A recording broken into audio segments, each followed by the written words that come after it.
What happens when the world's deadliest assassin vanishes, only to return with even deadlier intentions? The Day of the Jackal Season 2 raises the stakes, blurring the lines between the hunter and the hunted. With governments on the edge and loyalties crumbling, this isn't just a manhunt, it's a ticking time bomb. Get ready for espionage, deception, and a game where no one is safe. What if I told you that the Jackal is back and Season 2 is already steaming ahead behind the screens?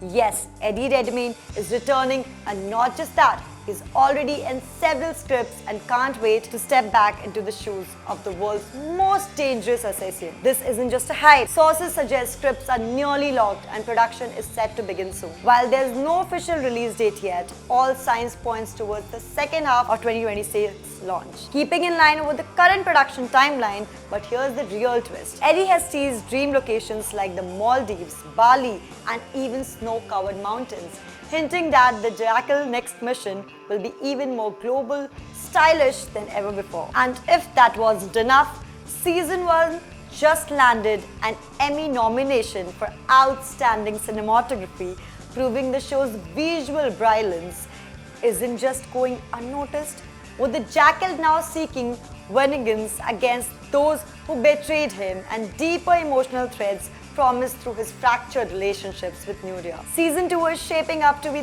both intense and unpredictable. So rewatch Season 1, buckle up for high-octane international espionage, and stay tuned because this time the Jackal isn't just coming back, he's coming for everyone. As the Jackal resurfaces and the shadows grow darker, one question remains. Can anyone truly outsmart the Master of Disguise? Season 2 promises more twists, more suspense, and a reckoning like never before. Stay logged in with the Screen Explained TV for all the latest updates, theories, and breakdowns. Until next time, watch your back.